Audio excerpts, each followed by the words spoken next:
Hello students. आज हम लोग land soil water natural vegetation and wild life resources का सेकेंड पार्ट पढ़ेंगे और इसी में हम लोग पढ़ेंगे water natural vegetation and wild life resources. Water, it is an important renewable natural resource. 3/4 of Earth's surface is covered with water, therefore it is called water planet. हमारा अर्थ का 3/4 मतलब 75% of Earth's surface is covered with water, therefore it is called water planet. हम अर्थ को water planet भी बोलते हैं क्योंकि ज़्यादातर हिस्सा इसका पानी के अंदर कवर होके रहता है। Oceans cover 2/3 of Earth's surface and support a rich variety of plant animals life, but ocean water is saline, not fit for human consumption.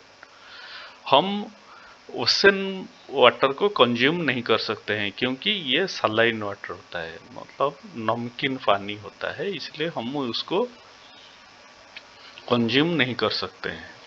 Fresh water accounts for only 2.7% of total water. जितना हमारा अर्थ में पानी है उसी का सिर्फ 2.7% है fresh water जिसको हम पी सकते हैं, और ये 2.7% का 70% हिस्सा जो है वो आइस शीट्स ग्लेशियर के हिसाब से पोल में और हाई हिल में है।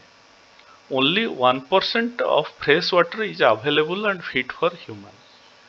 हमारा पास जो पानी का पीने का जो साधन है वो सिर्फ 1% है। Besides personal use like washing or drinking, human use huge amount of water for agriculture industries generating electricity. ये सब हम लोगों को एग्रीकल्चर इंडस्ट्री और इलेक्ट्रिसिटी जनरेशन के लिए हमको पानी चाहिए, और ज़्यादातर हिस्सा इसी में खर्चा होता है पानी का। Increasing in population, rising demands for food and cash crops are major factors leading to shortage in supply of fresh water. क्योंकि हमारा फ्रेश वाटर जो है वो दूसरे तरीके से यूज हो जाता है, इसीलिए हमारा पास पानी का शॉर्टेज दिखाई दे रहा है। वाटर सोर्सेस और वाटर पोल्यूशन भी एक रीजन है जो कि हमारा पानी का जो यूजेबल वाटर है उसी में कमी आने का। प्रॉब्लम्स ऑफ वाटर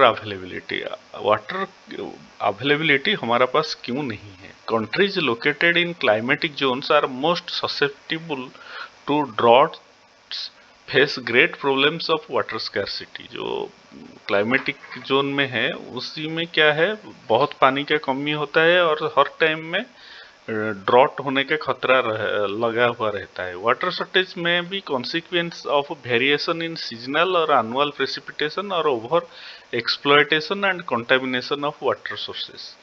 हमारा क्या है, वाटर शॉर्टेज का दूसरा कारण क्या है, कभी कभी बारिश का कमी भी होता है, और दूसरा जो है ज़्यादा हम खर्चा कर देंगे पानी को, इसी वजह से भी वाटर शॉर्टेज होता है। नहीं तो कंटामिनेशन हो जाता है, वो मतलब पॉल्यूट हो जाता है, इसी वजह से पानी का शॉर्टेज दिखाई देता है।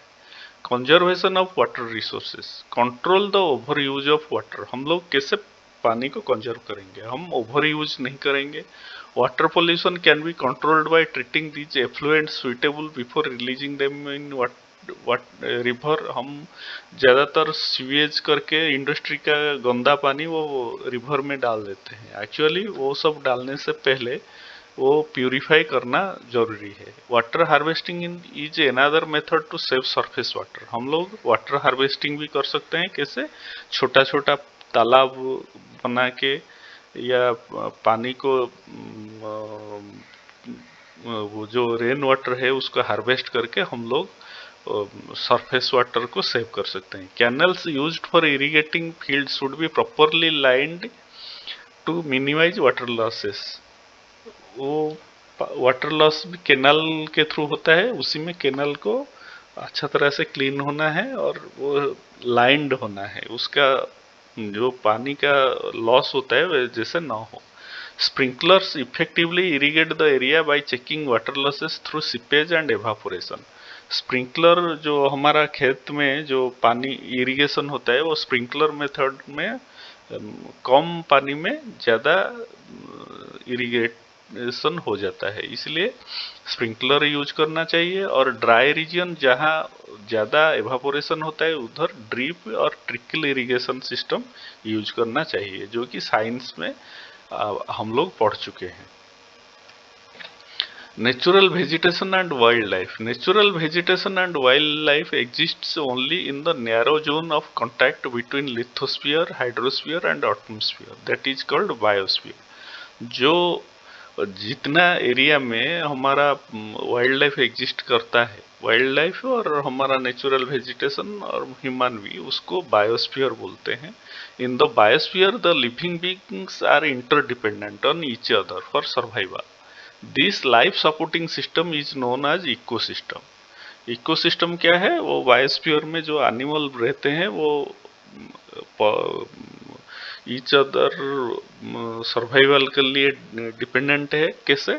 जैसे कोई गंदा चीज है तो स्कैवेंजर एनिमल्स और बर्ड्स उसको साफ करते हैं। जैसे कोई एनिमल मर के पड़ा हुआ है, वो उसको साफ नहीं होगा तो वो बीमारी फैलाएगा एनवायरनमेंट में और स्टिंक होगा, इसलिए उसको साफ करना जरूरी है। उसको क्या जैकल वगैरह खा लेते हैं, नहीं तो बर्ड्स लाइक डिफरेंट बर्ड्स है जो कि उसको खा लेते हैं। एनिमल बिग और small all are integral to maintaining balance in the ecosystem. Ecosystem में जितना एनिमल्स है, छोटा हो या बड़ा हो, सब लोग बैलेंस बनाने के लिए है। और किसी का कमी होने से ये बैलेंस बिगड़ जाता है और इकोसिस्टम को नुकसान पहुंचाता है। Plants give us timber, protect soil, erosion, act as a shelter belt. हम प्लांट को काट लेंगे तो ये हमको नहीं प्रोटेक्शन, ये सब जो प्रोटेक्शन मिलता था वो नहीं मिलेगा। Honey bee gives us honey and pollinate the flowers. Honey bee भी क्या करता है? वो फ्लावर को भी हेल्प करता है और फ्लावर से भी नेक्टर कलेक्ट करता है, जो कि हम यूज करते हैं। हनी बनाने से हनी को हम लोग यूज करते हैं और फ्लावर भी पोलिनेट होके उसी में फ्रूट्स आता है। और पेड़ का जो है वो बीज जो बनता है फ्रूट से, वो पेड़ भी उसी से मतलब नया पेड़ भी उसी से बनता है। The birds like vulture is a scavenger bird, ये vital cleanser of the environment. ये जो स्कैवेंजर टाइप बर्ड बोला था, वो वल्चर एक है जो कि मरा हुआ एनिमल को खा के वो साफ करता है एनवायरनमेंट को। Distribution of natural vegetation. The growth of vegetation depends primarily on temperature and moisture.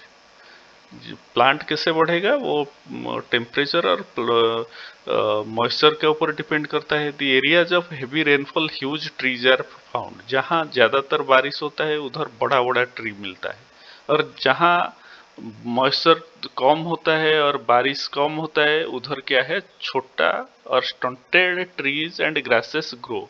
ये देखिए, ये है एक फॉरेस्ट एरिया जहाँ बारिश ज्यादा होता है, और ये ड्राई एरिया डेजर्ट एरिया, उधर प्लांट्स कैसा है? Thorny shrubs grow in dry areas and in cold polar region only mosses and lichens are found. Forests are broadly classified as evergreen and deciduous depending on when they shed their leaves. Leave को shade करने के हिसाब से वो evergreen और deciduous दोनों type में divide किया जा सकता है। Evergreen forest don't shade there leaves simultaneously in any season of the year. इधर जितना पेड़ रहते हैं वो अपना मतलब टाइम के हिसाब से एक एक पेड़ लीव शेड करता है। नौ कि टोटल जो पेड़ है सब पेड़ उसका लीव को शेड नहीं करता है।